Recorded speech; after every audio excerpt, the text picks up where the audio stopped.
Hey folks, welcome to another episode of Cutter One. I am your host, Jay, just Jay, your resident troublemaker, your resident culture warrior. All right, let's get right into it. I've got a sad story to share with you today.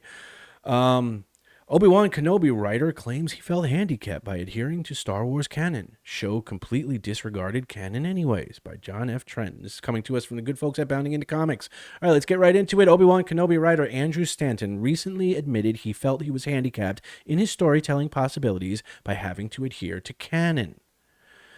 Stanton spoke with Gizmodo, where he told the outlet, quote, "That was the blessing and the curse of it. It's like, one, you're geeking out that you get to type Vader says this and Kenobi says that. You pause and say, I can't believe I'm actually getting paid to type this. I can't believe these words may be said," unquote. But then another part of you, it has to go through such a rigorous, like, does that fit the canon? And I feel like it's bittersweet. The reason that happens is because people care. But it also kind of doesn't allow sometimes things to venture beyond where maybe they should to tell a better story. So it can sometimes really handicap what I think are better narrative options, he continued. Stanton then relayed, and so I was frustrated sometimes. Not a lot, but I just felt it wasn't as conducive to the story. Then, making a reference to Andor, he detailed, so I love it when something like Andor is in a safe spot, and it can just do whatever the heck it wants. But I felt, Joby Harold, Obi-Wan Kenobi co-writer and executive producer, to his credit, kept the torch alive and kept trying to thread the needle so that the story wouldn't suffer, but it would please all the people that were trying to keep it in the canon. But I got some moments in there that I'm very happy with. Stanton's comments do not make any sense whatsoever, given the series from the outset planned to ignore Star Wars canon by setting up a rematch between Darth Vader and Obi-Wan Kenobi before the two met on the Death Star during the original Star Wars film. Not only did Lucasfilm make it clear it was going to ignore Star Wars canon from the outset, but the actual show proves it in its very first episode. Kenobi has not taken up his duties of training with Qui-Gon Jinn to become one with the Force as assigned to him by Master Yoda at the end of Revenge of the Sith. Instead, Kenobi has completely given up on being a Jedi, telling another Jedi who sought him out, quote, "You must leave. You'll draw too much attention." He then advises this Jedi to take his lightsaber and walk into the middle of the desert and bury it in the ground. Stay hidden. Live a normal life. Kenobi also informs him, "The fight is done. We lost. The time of the Jedi is over." Not only does he advise this Jedi to give up, but it's revealed later in the episode that Kenobi actually took his own advice when he goes to the middle of one of Tatooine's many deserts and uncovers his lightsaber that he buried. Granted, Stanton is only credited on the final 2 episodes of the series, but even looking at those episodes, you can see that he wasn't really handicapped by canon, as Kenobi has left Tatooine and exposed himself to the machinations of the Empire and Darth Vader. This is in direct contradiction to George Lucas's comments about Kenobi during the Revenge of the Sith story conference, where he noted, quote, "Ben takes one and gives him to a couple out there on Tatooine, and he gets his little hideout in the hills and he watches him grow. Ben can't raise Luke himself because he's a wanted man," unquote.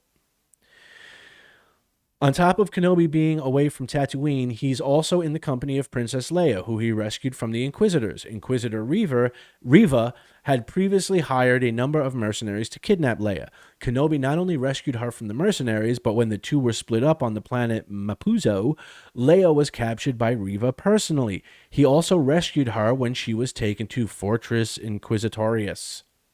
In the original film, Leia sends a message to Kenobi that heavily implies she has never met Kenobi before. Quote, "General Kenobi, years ago you served my father in the Clone Wars. Now he begs you to help him in his struggle against the Empire. I regret that I am unable to present my father's request to you in person, but my ship has fallen under attack and I'm afraid my mission to bring you to Alderaan has failed. I have placed information vital to the survival of the rebellion into the memory systems of this Archer unit. My father will know how to retrieve it. You must see this droid safely delivered to him on Alderaan. This is our most desperate hour. Help me, Obi-Wan Kenobi. You're my only hope."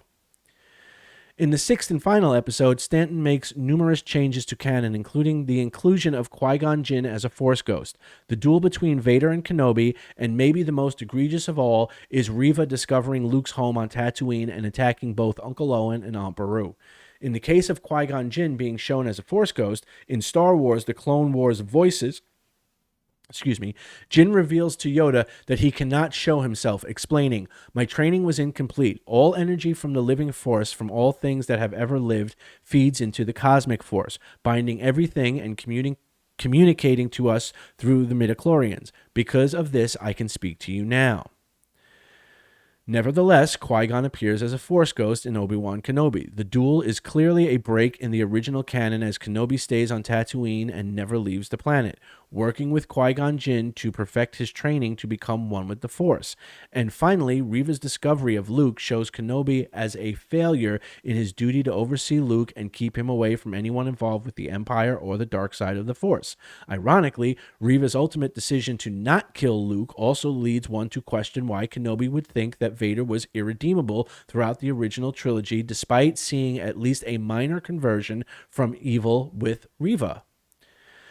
What do you make of Stanton's claims about being handicapped and frustrated? Okay. I think it just goes to show what we've all known, and that is that these writers think they can do better. They don't care about canon. They don't care about your fandom. They don't care about the franchise or the lore or all the things that make these franchises important to you. They feel that they can write a better story. To which I would say, well, then stop making fucking Star Wars episodes and make your own story. Let's see how good you can be. If you can write a story that's better than Star Wars, I'll be the first one to pay you for a copy of it. Okay? But they don't. And they're not going to. Again, I've said it before. They're creatively bankrupt. And what they're complaining about, and what this article actually admits, is that they don't care about lore. Lore, to them, is something that's in the way, something that needs to be overcome. I've done multiple episodes showing how the writers for Rings of Power don't give a crap about the lore with that, and will make whatever changes they feel are necessary. Okay, same thing goes for Star Wars. Sad part is, I was a huge Star Wars fanboy. Okay, for the bulk of my life. I remember when the original came out in 1977. Yes, I am old enough to have gone and seen it in the theater when it came out in 77. And to this day, I can still remember the first time seeing the commercial and was so blown away by the visual effects that I ran into my mom's bedroom, in my parents' bedroom, and was yelling at my mom and dad that we have to go see this movie because the spaceships really fly. Okay, I can remember that. Ever since then, huge Star Wars fan. It was John Williams' soundtrack that got me started with my interest in music and becoming a musician, and it was the visual effects of Star Wars that inspired me to want to get involved in filmmaking and visual effects, both of which I've done. I've been a member of the 501st Legion. For those of you who don't know, those are the guys you always see at the events that are dressed up like the stormtroopers and the characters and stuff like that. I was a member of them. I was Boba Fett back when Boba Fett was cool.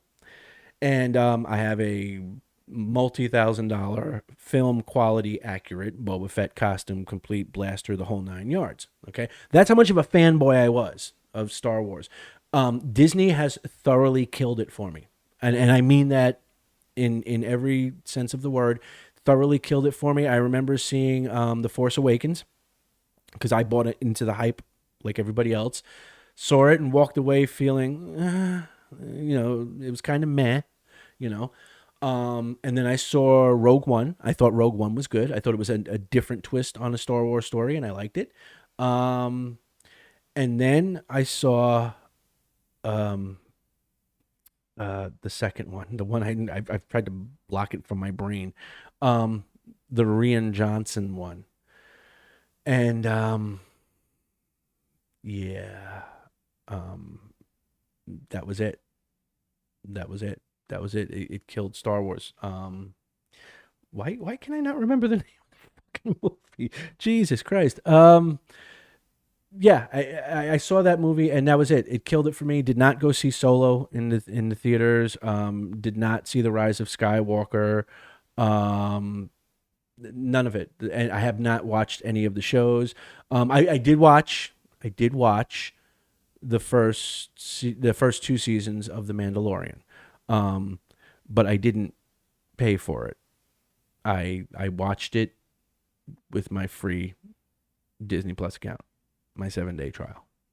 I started the day after the last episode dropped, binge watched it, and then canceled.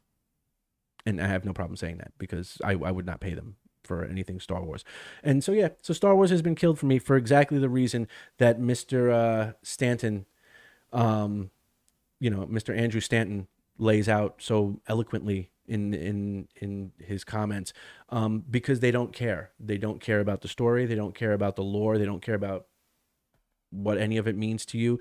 They can do better, and you will just shut up and take what they give you, and you will like it. Um, and that's all there is to it.